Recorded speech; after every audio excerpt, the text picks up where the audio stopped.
W420radionetwork.com.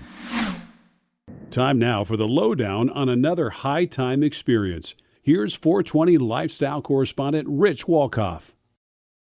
Well, today, a fun show with a musician, a producer, a yacht captain, a sailor, a longtime cannabis connoisseur, founder of the Guild Extracts. He's an author. What does a man not do? He's a Renaissance man, Jerry Robertson. Welcome to the W420 Radio Network, brother. How are you?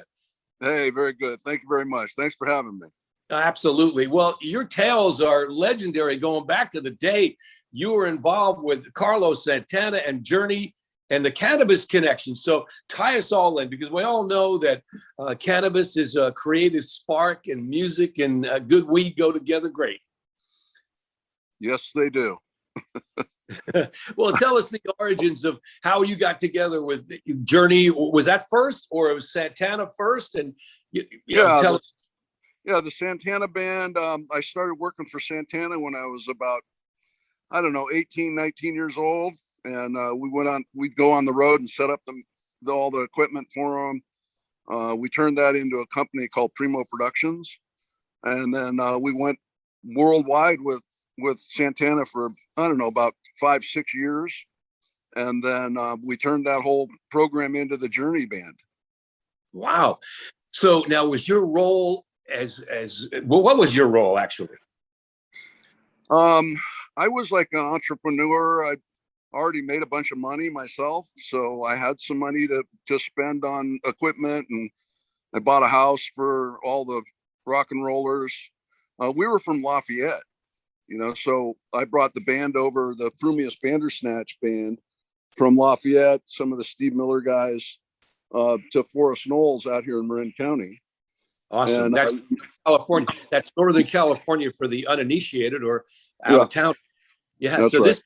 What we talking about, the late 60s, early 70s? Early 70s. Yep. 1970.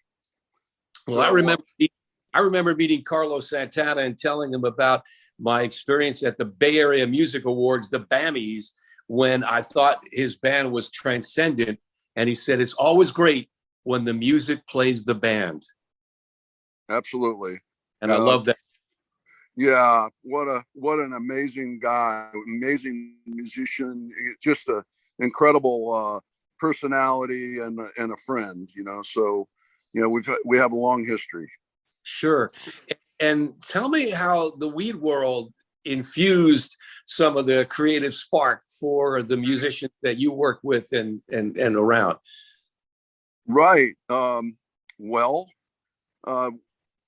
The first time I smoked pot, it was during the when Vietnam War was just starting to rage, and Quicksilver Messenger Service was the band, and I watched them play and went outside and smoked some pot with a couple of guys, and it changed my life forever. So got me into the music world and got me out of Vietnam, and I just wanted to make music, be with the music, play the music, and just enjoy it. Wonderful. As Quick Messenger Service said, have another hit of Sweet Air, right? That was a great signature song. So Carlos, as I think I know correctly, is a big fan, and I know the guys at Journey are. So we got to share some inside stories that wouldn't sell out the guys. But what can you share with us? With the Journey guys? Yeah, and with Carlos. I mean, how that impacted or influenced his music and in the herb world and the like. Well, like I said, I was there for the music and the fun and the experience, the travels. The last gig that I really did with them was in Europe in the Montreux Jazz Festival. So, just traveling the world with them and just experiencing all that music. We'd be on the road with Jose Feliciano and Buddy Miles and, all these incredible characters, BB King. And I got to meet all these cats and hang out with them. And, it's just a thrill of a lifetime. Well, we all know that a lot of these guys like to fire it up maybe after the show, but what about before the show? What was the regimen like, the routine? Well, I mean, most of the guys were climbing out of bed at, 6 o'clock in the afternoon, getting ready for the gig that night.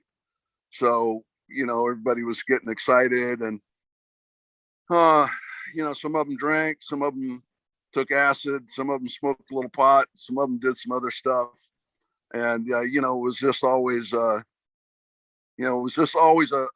different scene, and the music changed every night. I have to tell you, all those songs, when they're being live on stage, they change them up in the middle and they do different stuff, and it was always new every night. It was always an amazing show. Sure. Now, when I met your son, Brad, who is an awesome dude, and we interviewed him, and it'll be airing on the America's Cannabis Conversation shortly, about the Guild Extracts, the dispensary. Actually, it's a company that focuses on concentrates and THC crystalline and molecular isolates. I mean, I thought I was talking with a PhD in chemistry or something, but you've been involved in that and one of the founding members. So talk a little bit about that stuff, which is taking cannabis 2.0 to the next level. Yeah, certainly. My son has been on the forefront of all this innovation in the cannabis business. We started this company. We've been at it for the better part of 10 years now, developing this. And he just loves being in the lab. He loves coming up with new ideas and isolates and, and all this stuff. And, I don't pretend to even know anything, much about it, really. I listen, I learn, but, it's a whole different level. Yeah. Now, THCA powder and batter and live sauce and things that, I'm an aficionado like you, and we go back, we're OGs, man. We go back to the day, but this is all new to me. So what can you share about what your son has taught you as we go intergenerational in the cannabis world? Right. Well, he just really got on his phone, really literally, and started doing research. And he found all, the places like the Israelis and the Spaniards were, really innovative and finding, all of these compounds that come out of the cannabis plant. So he started studying and figuring it all out. And, pretty soon he's in the lab doing the same experiments that they were and drawing these incredible compounds out of the oil.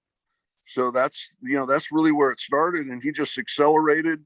Pretty soon we were making THCA, which is a non-psychotropic ingredient that people can take in large doses for their health. And if they can't stand the high part of the cannabis plant, then they get all of that medication and they can, it helps them. Yeah, the evolution is incredible. And it's really a shame that there is very little federal research, that it has to be entrepreneurs like yourself and your son with Guild Extracts doing a lot of the challenging, new world research, because the federal government doesn't want to either put money or do anything to make it happen. No, not at all. The pharmaceuticals are, pharmaceutical companies, the big oil production companies, and cotton, and there's a tons of industries that are just against the cannabis movement for lots of reasons. Yeah, it threatens their turf. Well, speaking of turf, when I met your son on your beautiful Empress yacht in Richmond Harbor in Northern California a few weeks ago, in your Canna Connect gathering, that is just a blast. He showed me a photo of you, Jerry. You're sitting down. Well, you should tell the tale. This is 1974 in Afghanistan, and you're smoking hash. What is this all about? How did that come to be? Well, so it was the last show of the Santana tour in Europe was in Montreux, and my girlfriend and I bought a car and started driving around Europe, We ended up down in Greece and then up to Turkey and off to Afghanistan. We went, Kabul didn't look very far when we were looking at it in Istanbul on a map. So we drove all the way there and up by the Khyber Pass. And on the way out of the country, we stopped at an oasis, literally. And that's when I met that family. And it was the last day we were really in Afghanistan. So I shaved off a bunch of hash into that nice big hookah pipe, and we smoked it up with with the family. It was wonderful. Yeah. Now they were the ones as a host welcoming you with their Afghani hash. Yeah. Well, I had it with me, and I had that pipe with me. But in the desert, you come upon these oases, and literally an oasis with olive trees, and it's a fortress. I mean, behind us, you can't see it in the picture, but there's literally a fortress, and behind that fortress is a reservoir of water, and they rule the whole region because they have that water. And that was a family that we just stopped on the side of the road to get under the shade of the trees when they came down to see who was on their property. I see. And we ended up being really good friends. I had some medicine with me, and then they had some medical issues. I gave them all my whole medicine cabinet, and then also all the Afghani money I had in my pocket. And of course, they loved me for that, and we were forever friends. Wow. So what was the experience like in smoking the peace pipe outside of Kabul, Afghanistan? That's wild. Not many people tell that tale. It was an amazing experience. The Afghanis were the most beautiful people in the world. They really were. Everywhere we went, their arms were open. They wanted us in their homes. They wanted to cook for us and know who we were. It was just, they were amazing people. It's just a horrible shame what has happened to the beautiful country and the beautiful people. Yeah. Well, I'm glad there was a bond for you, and facilitated by the great, wonderful world of herb. That is awesome. Hey, I understand you had an interesting Father's Day. A Rock and Roll Hall of Famer hanging out. What's this? Yeah, that's right. My friend Ross Valerie and his beautiful wife came to my house here in Sausalito, and my son and his beautiful girl and my new grandboy Cole, and my friend Steven, and we had a beautiful barbecue and enjoyed the day. And then we had a nice jam. At the end of the day, we did like 4 or 5 songs, and Ross played bass and I played my guitar and sang, and Steven played the backup and rhythm. It was a little Cole. We had a little Cole on the conga drum. So that's awesome. For those who don't know, Ross Valerie was the original bassist for Journey and a Rock and Roll Hall of Famer. Now, do I understand correctly that you're writing a book about some of your exploits in the music world? I am. It should be out. I'm hoping it's out in the fall, probably by the winter time next year. We'll have this thing out and hopefully published and on the shelves so everybody can read it. Yeah. What's the focus? It's the primary title is going to be From Santana to Journey, a trip with bands. That's potentially going to be the title. And okay. It's literally, from my early days with Santana and, producing the Journey band and being on the road with those guys and lots of cool stories in between, some of the stuff that happened on the road and meeting some of the stars and hanging out with B.B. King and, stuff like that. And don't forget Lucille, right? Yeah, I can't forget Lucille.